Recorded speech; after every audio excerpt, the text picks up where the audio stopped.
Terkuak sosok seorang ayah bucin akut ke keluarga, buatkan candi untuk sang anak.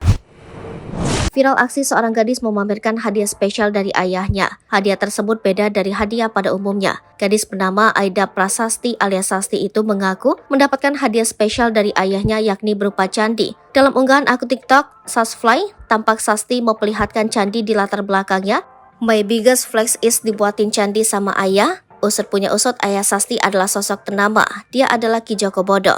Memang beda, gak pernah punya cowok bucin, tapi ayahku bucin dengan keluarga.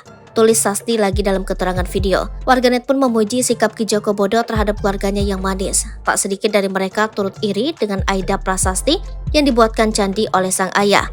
Aida Sasti menjelaskan bahwa di candi tersebut bukanlah sebuah ukiran candi, melainkan ukiran yang ada di rumahnya yaitu Istana Wong Sinting yang artinya istananya orang gila. Sasti bercerita bahwa dulu ayahnya disebut sebagai orang gila karena merupakan seorang seniman, sebab kata orang-orang zaman dahulu karir pekerjaan seorang seniman sama sekali tidak jelas alias tidak menjanjikan. Oleh karena itu, ayah Aida Sasti membuktikan bahwa meskipun dianggap orang gila, ia bisa membangun candi tersebut. Singkat cerita, Aida Sasti menerangkan bahwa pada setiap dinding di rumahnya yang berbentuk candi dipenuhi dengan filosofi yang menggambarkan perjalanan kisah hidup ayahnya.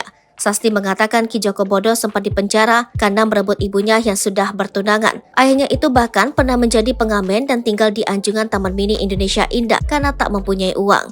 Ayahku rela dipenjara karena dapetin ibuku yang udah tunangan. Didemo sama warga karena ngerebut ibuku, dikucilin gak direstuin jadi pengamen, tinggal di anjungan TMII karena belum punya uang pas pindah ke Jakarta. Sejarah perjuangannya diabadikan lewat ukiran di tembok rumah, tulis Sasti dalam video TikTok.